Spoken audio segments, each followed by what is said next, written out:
everyone, I'm Jacqueline. My sister Jess is 4 years older than me. Unfortunately, our parents died right after I was born, so I had no memory of them. My sister and I were raised by our grandparents. They adored us, but they were old and couldn't keep up with our energy. Grandma and Grandpa were always either working or snoring on the couch in front of the TV. Sometimes I felt a bit neglected. I wanted Jess to give me everything our parents and grandparents had failed to. My older sister was the sun, and I was a flower reaching toward her. Let's hug and watch cartoons together. But Jess was cold and indifferent to me. Cartoons are for kids, Jacqueline. I have better things to do. Sometimes I thought my sister was a robot. After all, she almost never showed any emotions. She never smiled or joked. All Jess cared about was herself and her hobby. She built circuit boards, fixed gadgets, and dreamed of becoming a rich engineer. I wish I could get out of this hole and become rich. I hoped we'd grow closer if I showed an interest in technology like she did. But that didn't help either. Just look! I turned my doll into a nightlight. Do you like it? What a useless invention. Quit wasting my time. As you see, we never had a special connection. Since I hadn't gotten enough love and affection as a child, I grew up really reserved. I had serious communication issues and couldn't make any friends. When I turned 14, Jess moved out to make a career in Silicon Valley. That's a place in California where all sorts of companies develop high-tech products. She never called us, let alone came home to visit. I was sure Jess had fulfilled her dream and become successful. So I decided I'd follow in her footsteps and focus on my career. I joined a robotics club at school. The other members were nice, except for a jerk called Matt. He made fun of me all the time and said that girls couldn't be great engineers. Jacqueline, you should join the housekeeping club instead. Shut up, Matt. Now, please like this video and subscribe to the channel. Things are about to get interesting. When I turned 16, something incredible happened. Jess came back home,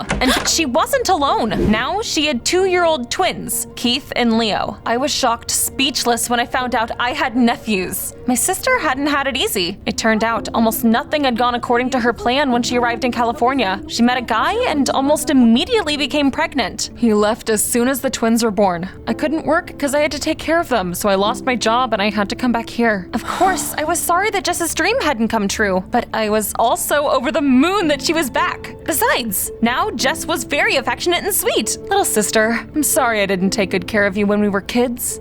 Let's start over. We're family after all. I didn't really care about the twins though. I mean, I couldn't even tell them apart. Besides, I'd never liked children. The boys were weird. They barely spoke and only interacted with each other. It was like they were little robots. I decided to ignore Leo and Keith, but to my surprise, my sister asked me to look after them while she was looking for a new job. I'm sorry, Jess, but I have school and the robotics club. I've got no time to babysit your kids. Please, Jacqueline. Grandma and Grandpa are too old to help me. You're my only hope. I kept refusing, but in the end, my sister managed to convince me to look after the twins. My academic performance suffered because I had to bring the boys to school with me. Jacqueline, this is a school, not a kindergarten. Detention. Wow. Please, kill me now. My sister's return created a domino effect. When we got home, one of the twins took the robot kitten I was working on without permission and broke it. I didn't mean to. I got mad, but I tried not to blow up at him. Calm down, Jacqueline. Count to 10.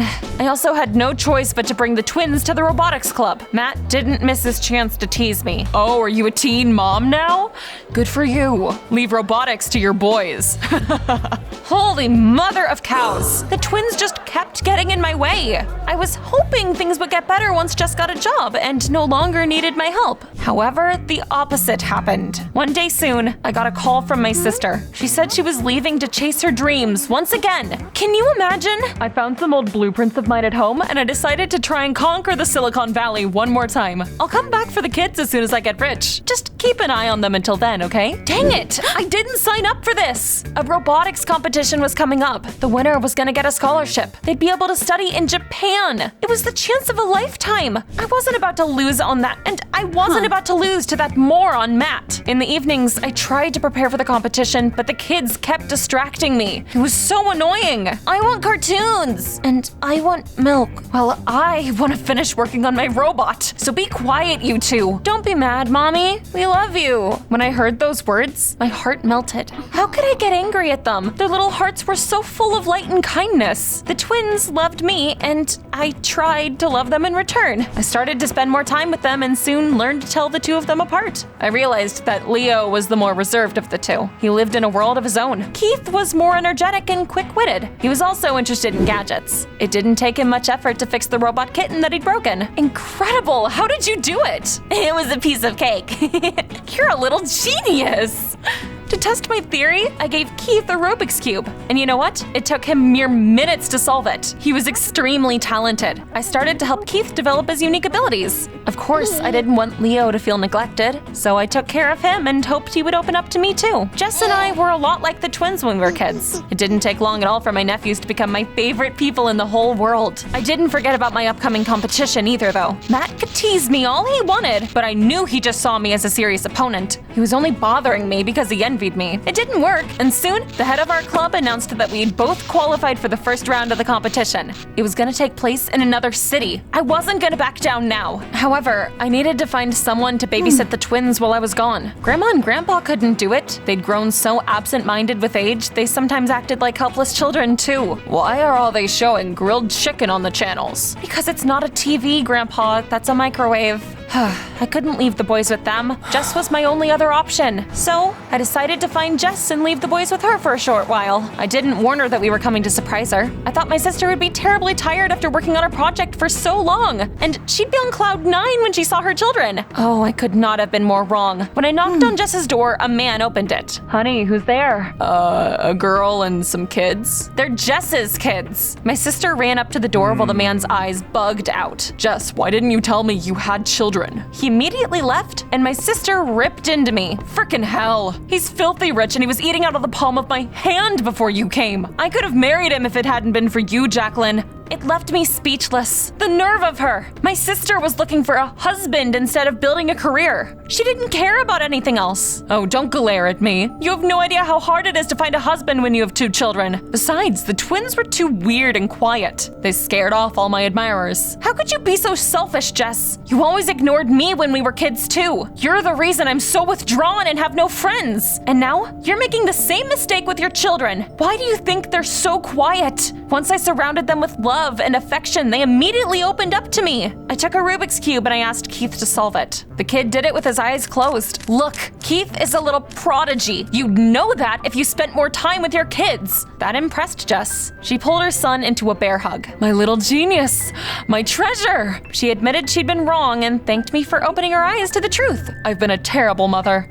That's gonna change now though. Thank you for everything, Jacqueline. I said goodbye to my nephews and I went back home. Now that Jess was looking after the boys, I could focus on the competition instead of worrying about them. The participants had to present their inventions to the jury. The most reputable member of the jury was Professor Bay. His strictness was legendary. I was so nervous my hands wouldn't stop shaking. Meanwhile, Matt didn't seem worried at all. He was joking and throwing nasty glances at my stand with a slight smirk. My gut was telling me that that nasty pimple was up to no good. Soon, the jury members, including Mr. Bay, came up to my stand. What are you going to show us? Sir, my name is Jacqueline. Let me present to you the robot kitten I built. With those words, I pulled the cloth that was covering my invention off and I froze in horror. My robot was nothing more than a pile of little parts. Matt burst into laughter. What a scumbag! This must have been his doing. But if Matt thought he would win so easily, he had another thing coming. I grabbed my tools and I fixed the robot right in front of the jury. Professor Bay looked impressed. Well done, Jacqueline. You have every chance of winning this competition. Perhaps one day the whole world will know your name. Matt didn't make it to the next round and was kicked out in disgrace. But I moved on to the finals. It was taking place in Tokyo. Wow!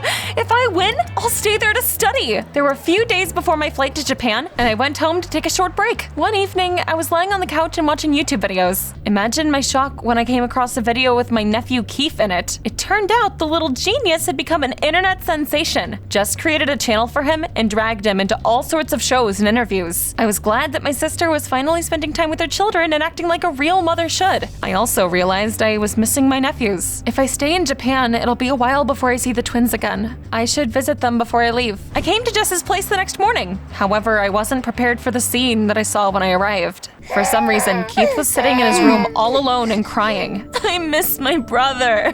I asked my sister what was going on and where Leo was. In response, she just smiled calmly and said that her second son was useless. Keith helps mommy make money, but Leo has communication issues. I decided he'd be better off with another family and gave him up for adoption. I couldn't believe my ears. How could Jess have separated the twins? My heart sank and I left without a word. I was wandering the streets with no idea what to do next. On one hand, my future looked bright, but on the other hand, I was worried about my nephews. Then I saw Matt. He wasn't alone. His friends were trying to cheer him up after his loss. Unlike him, I didn't have anyone except my grandparents. I suddenly remembered how lonely I used to feel as a child. I didn't want Keith and Leo to have to go through the same thing. That was the moment I realized I would do anything so Jess would be deprived of parental rights and I could take the twins home. Unfortunately, time was not on my side. My flight to Japan was just a few days away. I called my sister and I informed her of my decision. She seemed surprised. Jacqueline, you have such a bright future ahead of you. Are you really gonna give it all up to become a teen mom? Look at me. My dreams didn't come true, and now I'm suffering. Don't repeat my mistakes. My sister advised me to forget about her kids and focus on my career as an inventor. I thought about her words all through the night, and I realized I may not get another chance to win a scholarship. In the end, I decided I should go to the last round of the competition. As for the twins, I was still a child myself. Why should I be responsible for them too? But still, I wanted to make sure Leo's adoptive parents were good people. So I asked Jess for the address of his new family and I headed there. Imagine my surprise when Professor Bay opened the door. It turned out that he and his wife had adopted Leo. My wife and I have devoted ourselves to our career. We never thought about having children and now it's too late for that. That's why we decided to adopt. They took good care of Leo. It was a huge relief. Of course, it was obvious that Leo missed his brother, but he was also much more cheerful and active than he had been when living with my sister. Jacqueline, Mommy, look, I drew a horse. Oh, that's amazing. You could become a great artist someday. I realized that Leo now had a loving family, and a weight fell off my shoulders. I came back home and started to prepare for the final round of the competition. However, the day I was supposed to go to Japan, I saw a video that made my blood run cold. Jess had dragged Keith to yet another show so he could demonstrate his abilities. Here's a puzzle for you, honey.